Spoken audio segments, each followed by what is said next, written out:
औज़ुबिल्लाहिमिनश्शैतानिर्रजीम बिस्मिल्लाहिर्रहमानिर्रहीम। मां आया वहाँ जो पंहिंजो बरकत विराणी अवां ॾिसी रहिया बरकत विराणी यूट्यूब ऑफिशियल। नाज़रीन, घोटकी ज़िले जे एक अहम केस जंहिंमें अॻूणे PPMN शहरियार शर हमले केस ऐं उन जे साथी जे मारिजी वञण वारो जेको क़त्ल केस आहे उन जी ॿुधणी अॼु ATC कोर्ट मीरपुर माथेलो में थी गुज़री। इनमें इंतहाई अहम पेशरफ़्त थी आहे।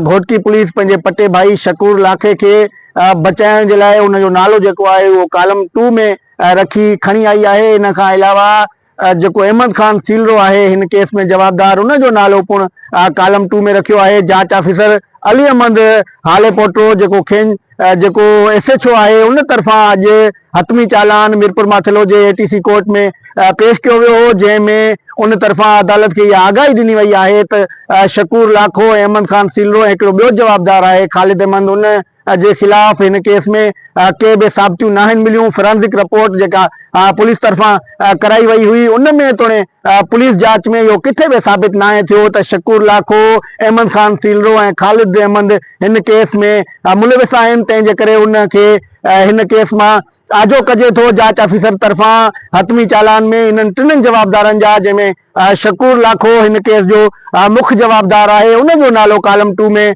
पुलिस तरफ़ां रखियो वियो आहे। मां तव्हांखे ॿुधायां त ही इंतहाई अहम नोयत जो केस हुयो। PPMN जेको अॻूणो PPMN हुयो शहरियार शहर उन ते बरहाए रास्त हमलो थियो हो, जानलेवा हमलो थियो हो, जंहिंमें उन जो साथी मारिजी वियो हो ऐं हू मौजदाने तरीक़े सां बची वियो हो। उन खां पोइ उन वक़्त जे SSP बुगटी जे तरफ़ां हिन केस में उन जे पंहिंजे सबऑर्डिनेट SHO राउंटी शकूर लाखे खे मुलविस करार ॾिनो वियो हो। न सिर्फ़ु मुलविस करार ॾिनो वियो हो, पर जेको बुगटी आहे SSP उन तरफ़ां मीडिया खे इहो ॿुधायो वियो त हिन क़त्ल केस में बरहाए रास्त शकूर लाखो मुलविस आहे। उन जे ख़िलाफ़ ठोस साबितियूं जेके आहिनि उहे मिलियूं आहिनि।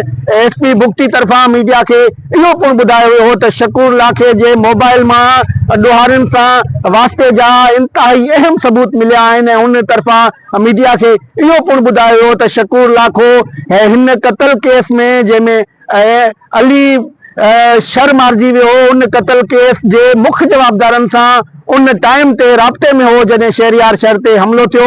उन जे बावजूद घोटकी पुलिस तरफ़ां शकूर लाखो खे क्लीन चिट ॾिनी वई आहे। शकूर लाखो ऐं अहमद खान सीलरो खे कॉलम 2 में रखियो वियो आहे। ॿी जेकी इंतहाई अहम ॻाल्हि आहे उहा इहा आहे त आउट ऑफ बॉक्स वञी करे घोटकी पुलिस तरफ़ां अॼु केस जो जेको हतमी चालान आहे उहो ATC कोर्ट में पेश कयो वियो हो। इन में सरकारी वकील जो रायो इंतहाई अहम हुजे थो, पर घोटकी पुलिस सरकारी वकील जे राय खां वठण खां बग़ैर हिन केस खे हतमी चालान ATC कोर्ट में पेश कयो। जॾहिं घोटकी पुलिस तरफ़ां जांच ऑफिसर तरफ़ां इहो केस बग़ैर सरकारी वकील जे राय जे अदालत में सबमिट कयो वियो त उन वक़्तु जज तरफ़ां हैरानगी जो इज़हार कयो वियो ऐं उन जांच ऑफिसर जे मुंहुं ॾे तकियो त ही सभु छा आहे।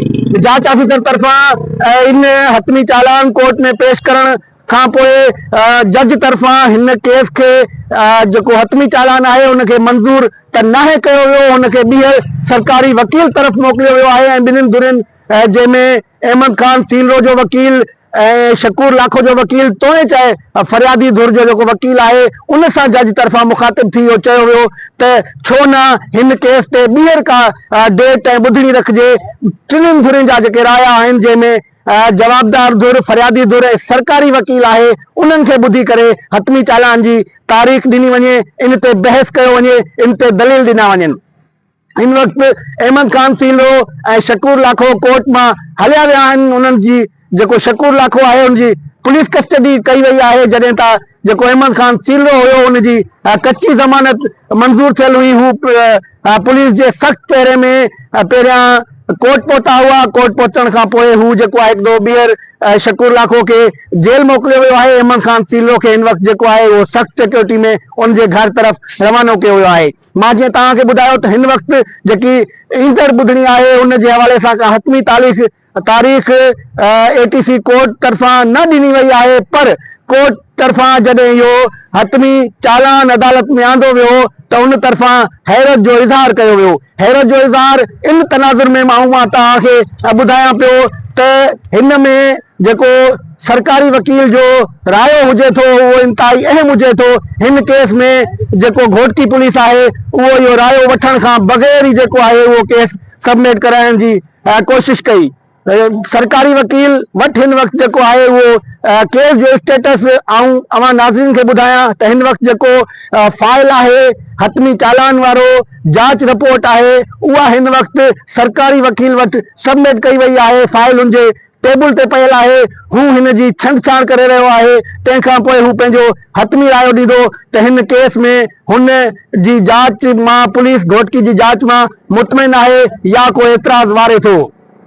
घोटकी पुलिस जेतोणीक अहमद खान सीलो ऐं शकूर लाखो के कॉलम 2 में रखियो आहे, पर अहमद जेके मक़तूल अली शर जा वारिस आहिनि तोणे चाहे उन जा वकील आहिनि उन्हनि तरफ़ां इहे रड़ियूं ऐं दाहूं साम्हूं आयूं त हिन केस में पुलिस तरफ़ां धुर थी करे पंहिंजे पट्टे भाई शकूर लाखो के बचाइण जी कोशिश कई पई वञे। हिन में इंतहाई जेकी अहम ॻाल्हि आहे जंहिं वक़्तु शहरियार शहर ते हमिलो थियो उन वक़्त जो SSP बुगटी तरफ़ां बरहाए रास्त पंहिंजे SHO राउती शकूर लाखे ते इहो इल्ज़ाम लगायो वियो हो त शकूर लाखो हिन हमले जी प्लानिंग में मुलविस आहे ऐं हू शहरियार शहर के मराइण जी कोशिश करे रहियो हो ऐं वो सीलरा ऐं ॿिया जेके हिन केस में मुलविस गैंग्स आहिनि उन्हनि सां बरहाए रास्त राब्ते में हो। हिन केस में जेतोणीक FIR थी वई हुई ऐं FIR थियण खां पोइ उन वक्त जे बुगटी SSP तरफ़ां शकूर लाखो के पंहिंजी ऑफिस में घुराए उन खे गिरफ्तार कयो वियो हो। उन जी कस्टडी वरिती वई हुई। उन खां पोइ घोटकी पुलिस ऐं सिंध पुलिस जे जेके ऑफिसर्स आहिनि उनमें हिकिड़ो बड़तोल पुरमतो हो जंहिंमें ऑफिसर्स जेके आहिनि उहे ॿिनि ग्रुपनि में विरहाइजी विया हुआ। DIG सखर उन वक्त जे पीर मोहम्मद शाह ऐं SSP घोटकी में इख्तिलाफपूर्ण साम्हूं आया हुआ जेके आख़िरी उन हद ते ख़त्म थिया त ॿिन्हिनि जूं नौकरियूं चट थी वियूं ऐं ॿई जेके आहिनि उहे मुअत्तिल थिया।